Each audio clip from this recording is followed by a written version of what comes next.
Arthur Miller's play, The Crucible, opened first on Broadway in 1953. He wrote the play about the Salem witch trials in response to McCarthyism. Initially not well received by the critics, the drama went on to win the Tony for Best Play and became Arthur Miller's most produced work. This week, The Crucible returns to Broadway for the first time in nearly 50 years. Joining me now is the playwright Arthur Miller, the director, Sir Richard Eyre, and Laura Linney, one of the stars of the production. I am pleased to have them all here. Welcome. Seemed like a long time, 50 years? Seems like yesterday. Does it really? Well, plus a few aches and pains. Yeah. Where does this stand in all the plays that you have written? I mean, is this at the top of your list? Well, I'm very proud of this play for numerous reasons. One, because of the politics of it?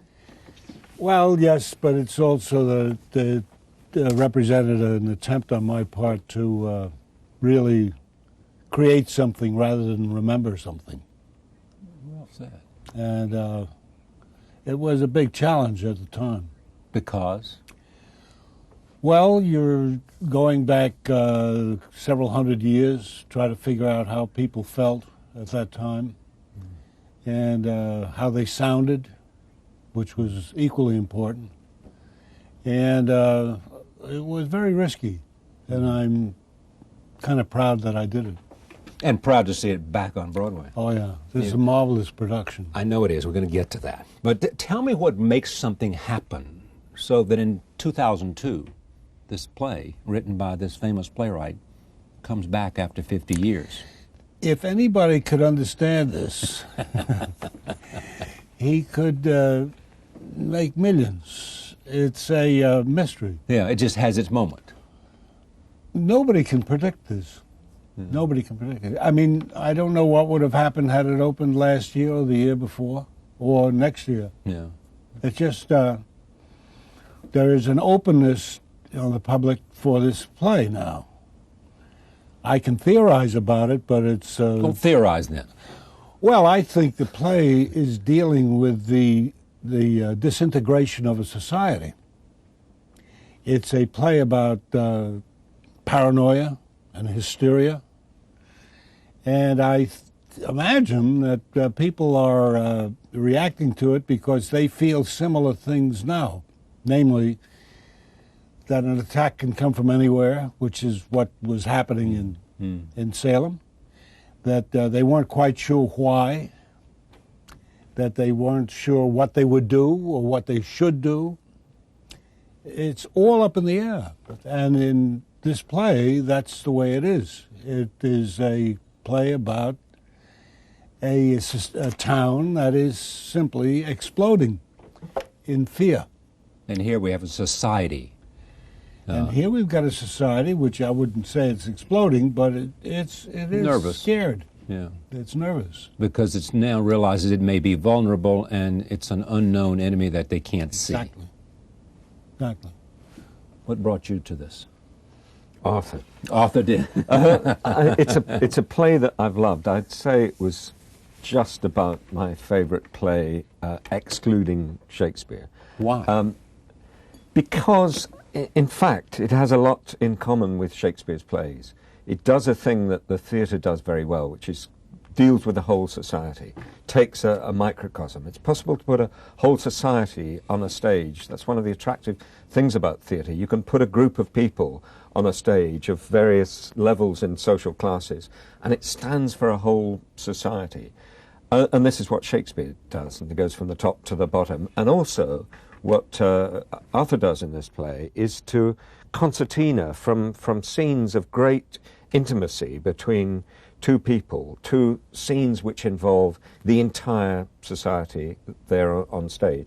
So it's the epic scale of it. The language is, of course, in a sense, Shakespearean, and Arthur has steeped himself in Shakespeare and in the transcripts of the trial and in the King James Bible, which came out, only about 70 years before these people. And these people, their language would be very, very informed by that. And it's a language of huge muscularity and immense energy. There's a kind of the play is wired.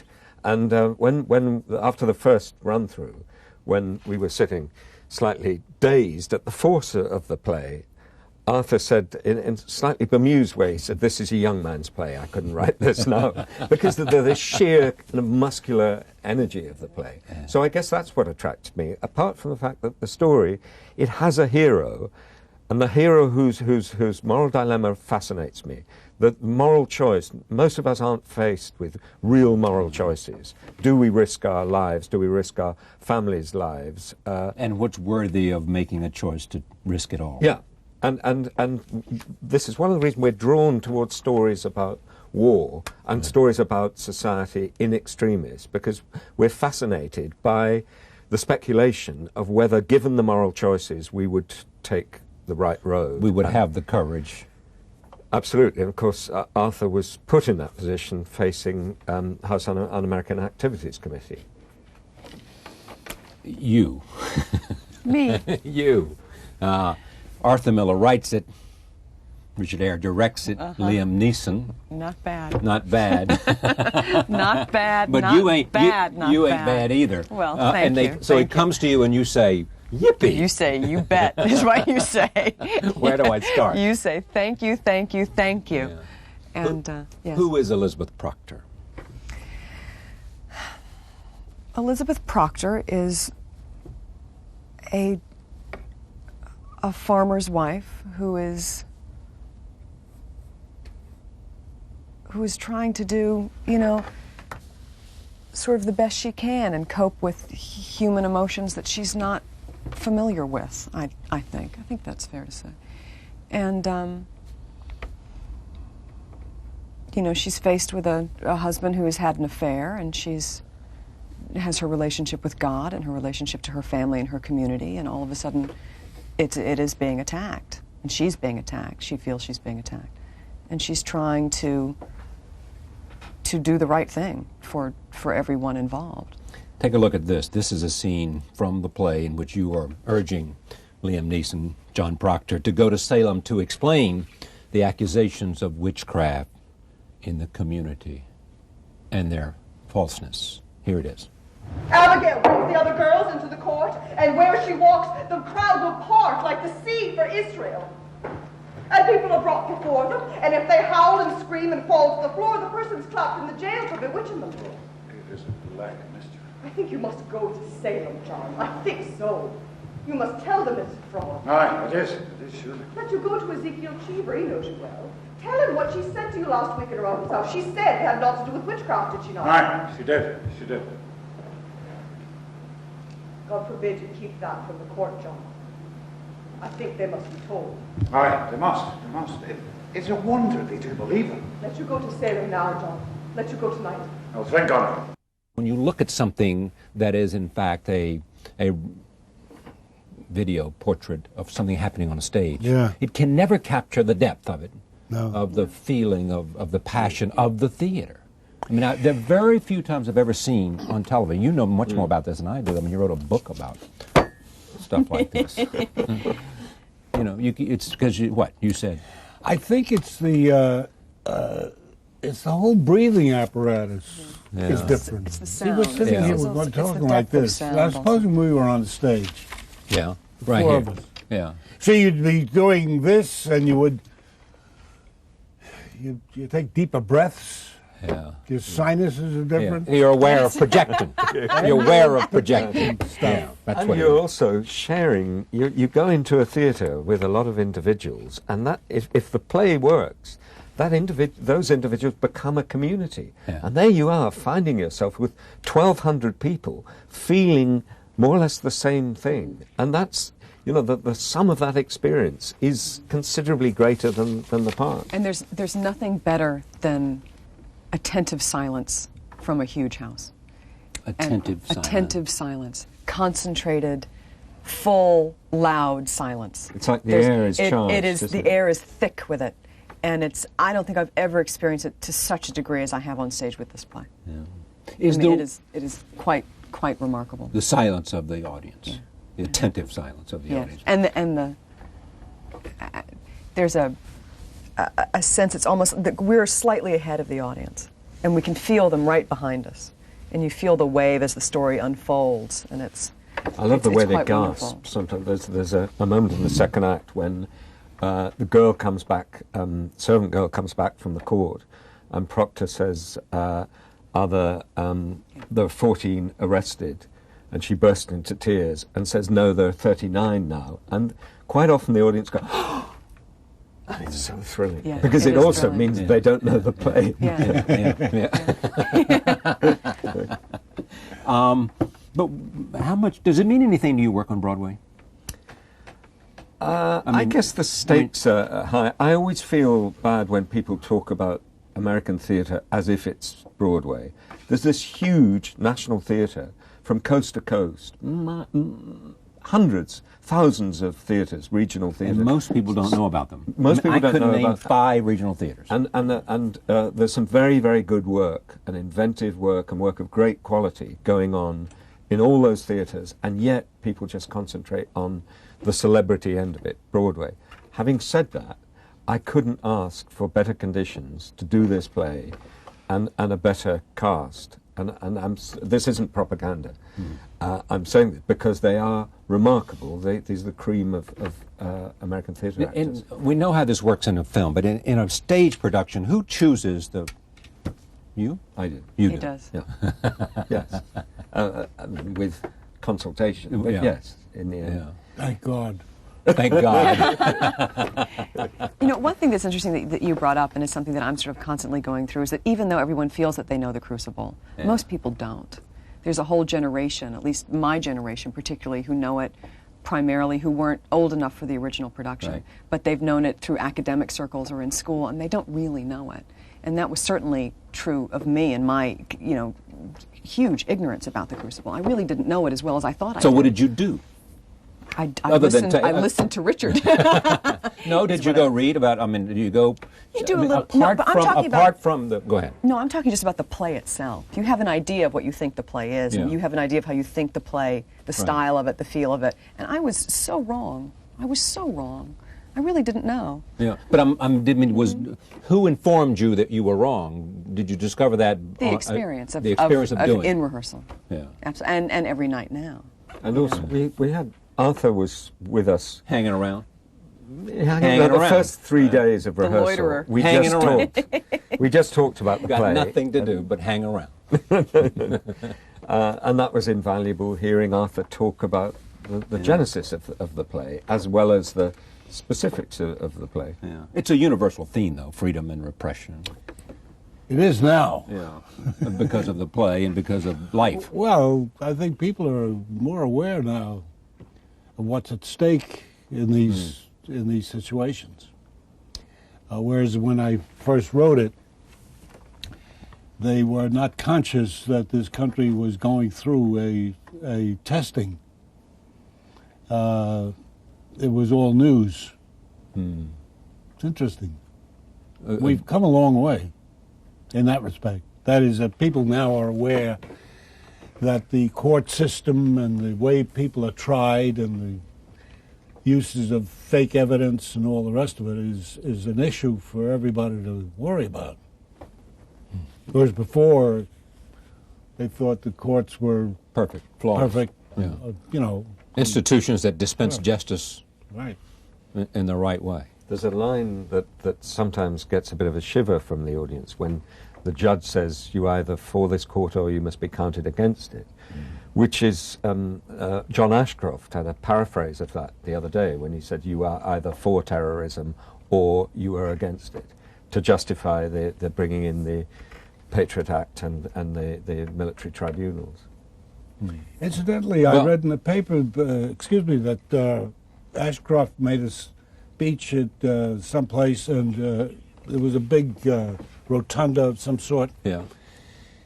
and a calico cat passed. Of course, you may have read this. Yeah. And he said that he wanted that cat removed because the devil was in it. And And so somebody when you heard this, what did you think? well, I thought, here we go again.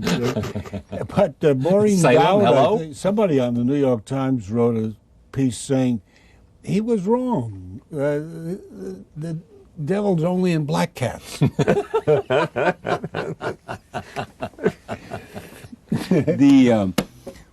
Tell me about you and this part, and I mean, what is the best moments of the play for you?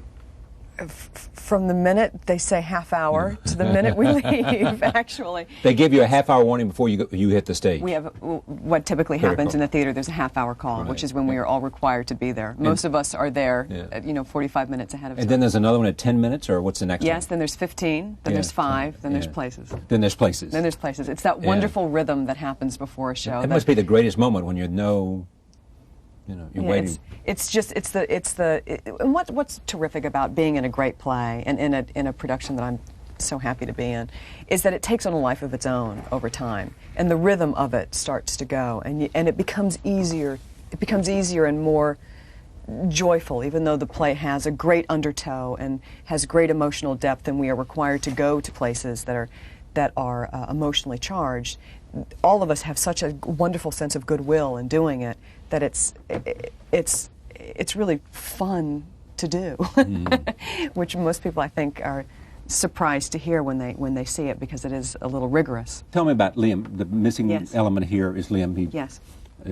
Who's been on the show a number of times and is not doing many interviews, I guess. Understandably. I must say, to Liam's understandable defense. to you. Understandable to me, and for any actor who is really the leader of our production and is doing an unbelievable job every evening. There is something about doing press for a play, which I just learned because I was the one who was happily doing it.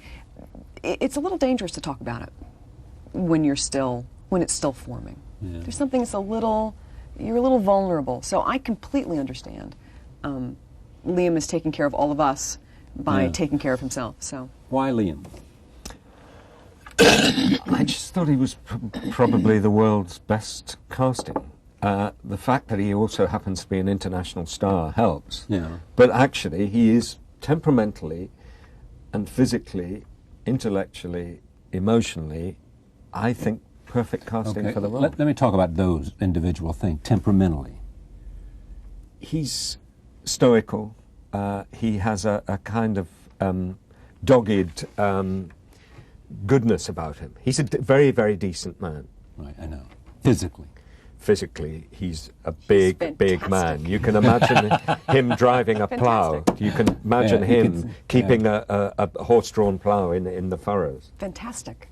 And you don't get to work with a man of such heroic physical stature on stage very often. It doesn't happen. There aren't many of them around. Big guys are big, huge, heroic men who fill everything. Fill the character as well as the stage, well as the and his heart. Word. He's huge-hearted and in this fantastic physical being, and it's wonderful. I'm going to mention two things. One, Arthur has a book called On Politics and the Art of Acting, which is about the notion of acting in politics. It's looking at politicians as actors. Right. It's the American people every 4 years have to cast a president. They have to go through various. I don't know if this is. I haven't read that, but there is this notion to me that the choosing of a president is a reflection of where America is in its head, and it's also a reaction to who has been there before. In other words, after Nixon, the country went to Jimmy Carter, and after Carter, it went to Reagan. One was almost a reaction after Clinton. It's Bush. very possible. And it is a kind of casting of what we think we need in terms of something other than issues. Of course, this last time around, you can say there was no choice given because it was so close. It was so close. Yeah. It was a donation by the Supreme Court finally. A donation to Mr. Bush. Yeah. I mean, somebody had to say, okay, this is it. Yeah, so, right, that's right, they did. And they decided that was it. This play in this production is also dedicated to your late wife. Thank you for coming. Yes. Great to see you. Thank you, Laura. Thank you, my pleasure. Thank you. Thank you. March 7th, The Crucible opens on Broadway.